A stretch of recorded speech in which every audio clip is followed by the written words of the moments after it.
Welcome to the Love Me More podcast. I am Lyric Perez, and tonight we are with Scotty Lewis. How are you, Scotty? I'm good. How you doing? I'm doing well, thank you. Let's get into it. Love letter, okay? What does self-love look like for you in this season? I think self-love for me in this season really just looks like letting go of what was and focusing on what is and what will be. I think if you're an analytical person, sometimes you tend to overthink about your mistakes or the things that you could have done better, which is important, but I think it's also the art of letting go is a really difficult art to master. And so I feel like that's really what I'm focused on right now. I love that. Letting go is a constant thing. It's always like healing. Healing is a constant thing. For sure. So I hear that. So before we get into this letter, how would you describe your relationship with yourself right now? My relationship with myself, I would say, is good. I think if I had to describe it in one word, I would say it's ongoing, just because I feel like I spent little time thinking about myself or my needs in the last few years. And I think putting that to the forefront of my priorities has definitely changed, how I view myself, my self-love journey, and just really what my priorities are right now. Period. Okay, so who did you write this letter to your past? So who did you write this letter to your past self, present self, or future self, and why them? So I wrote the letter to my past self because I think my past self is the person that needed to hear what I had to say the most. My future self, I'm gonna know exactly who that person is gonna be from every choice that I make from today onwards, right? And so I think the past version of myself is a version of myself that I feel like maybe didn't have hope or didn't think that they were gonna make it out of that difficult season. And that's who needed to hear the words of encouragement the most. So what is the hardest sentence for you to write in this letter?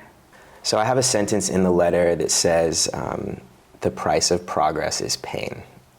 And I think that was probably the hardest sentence to write, just because of how truthful it is. I think sometimes pain really shapes you in a way that you almost don't want it to, and so you resist it. And so I feel like if you learn to embrace that pain and really understand it, that's when you really experience real growth. And I can say that I've definitely experienced that in the last year. So. Oh, I love this. That's great. Is there something in this letter you wish someone had told you sooner? I think the message of the letter is something I wish someone had told me sooner. Really, what I was saying to myself was that the essence of what I wrote in my letter was really just you are kind of the author of your own destiny. You kind of have to, if you're going through something, you kind of have to sit with that. And that's something I wish someone had told me sooner. No one, it doesn't matter if you're single, you're in a relationship, you have a strong support group or friends. Certain things you will only have to kind of deal with and go through and learn from yourself. No one can really take those steps for you. What part of yourself have you learned to stop being hard on? I think I've learned to stop being hard on the version of myself that just didn't know better. A lot of times, we get lost in what's called hindsight criticism. It's if you had really known better, you would have done better. And so you can't continue to beat yourself up for the things that you didn't know then. You can really only focus on what you can do now in order to, be better in the future. So would you say that practicing gentleness with yourself is a part of that self-love? Yeah, absolutely. I would say that's probably one of the biggest things I've learned, to be honest, is just really being more forgiving towards yourself and gentle towards yourself. Everybody else is already going to be hard on you, And so it's important to practice that for yourself first. So what does forgiveness look like for you? I know we just kind of talked about it, but if you could define forgiveness, how would you define that? And do you give that to yourself? At least for me, forgiveness looks like letting go of, kind of like I was saying, the what ifs and the what should have beens. It's a really heavy burdens to carry if you don't acknowledge them and understand how you can do better and then move forward. And I think a lot of times I've had a tendency to just fixate on what I could have done better or what I should have done better. Or maybe if I had said this way, it would have been understood like this. And I think that is important to a degree, but I think just acknowledging that you can let go of something and know that you're going to do better in the future. And yeah, I think forgiveness also looks like letting go without maybe letting back in. Yeah, that's So letting go with a boundary. for sure, for sure. And yeah, I think it's, like really just understanding what your boundaries are, like where you stand, and being someone that's principled, having like standing on your own principles too is important. So that's what forgiveness looks like for me. Awesome. How has your definition of love changed over time, especially after being in the public eye? It's changed a lot. My definition of love has for sure changed a lot. I think I used to think that love meant sort of like gestures and sort of like acts of service and these different things that are maybe like larger relationship gestures. I think now, especially after being in the public eye, I feel like real love is you have to guard it and protect it. And I think that if I'm being 100, I think real love is private. I don't think everybody should have an opinion on your relationship with someone else or the love that you share. And you have to acknowledge that if you plan on being in the public eye and having a public relationship, you also have to acknowledge that sometimes you will have a public breakup and you invite the opinions of other people. And that's not something that I really took too much time to think about prior to, having the opportunity to be in the public eye. And I think a lot of times people think that they want that level of attention, and then once you get it, you no longer want it.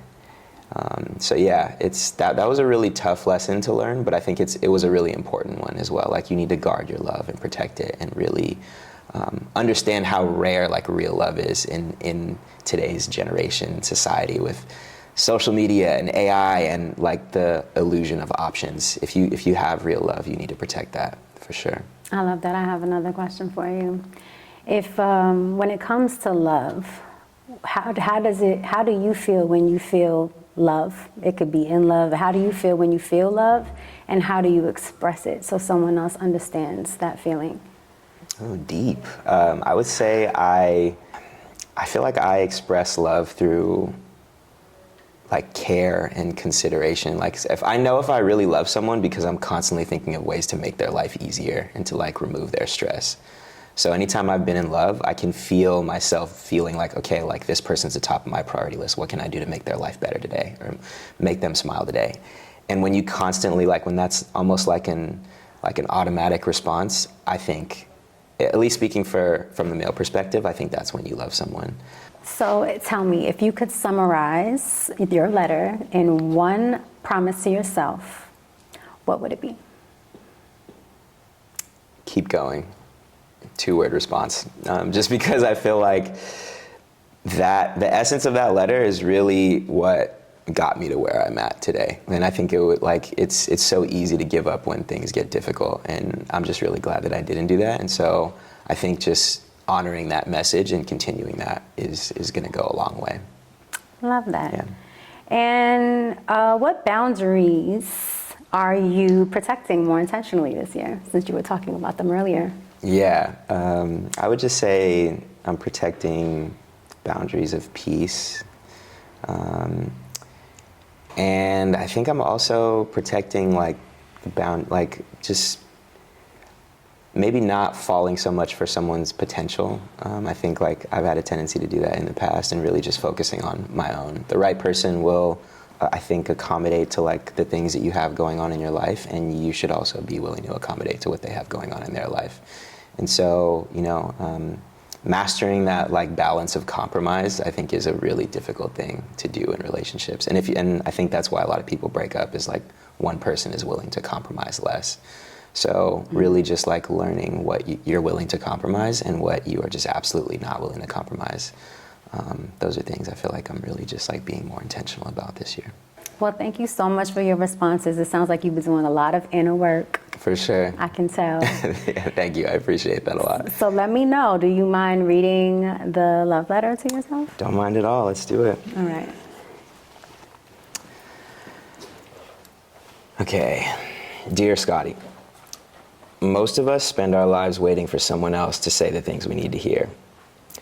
Tonight, and from this point forward, we're going to say them to ourselves first. I'm writing this to the version of you that didn't think you'd make it here. To the one who fought battles that no one saw, carried a weight no one knew about, and survived a year that tried to break you. 2024 took a lot from you. your security, your relationship, your sense of stability. And 2025 didn't really give you time to breathe. It just demanded you keep moving, surviving, even when you weren't sure what you were surviving for. And when things fell apart in ways you couldn't control, when your struggles became visible to others, you still held your head up. You still moved forward even when forward felt impossible. Here's what I need you to know. You were never as weak as you felt in those moments. When you were down financially, you still found a way. When depression had you in a chokehold and every day felt like you were underwater, you still showed up. When the world was watching your lowest moment, you didn't hide. You kept going. Those silent battles were silent because you were strong enough to carry them alone. You didn't let the chaos consume you, even when it surrounded you completely. You fought for yourself when no one else could. Understand that the work you're doing now, the silent work, the work that requires solitude and diligence, this is the work that 99% of people will go their entire lives without doing, which means that only a few will truly ever understand you. I know 2025 felt like survival mode because that's exactly what it was. You weren't thriving yet then, you were enduring. Endurance is not a failure, that's courage in its rawest form.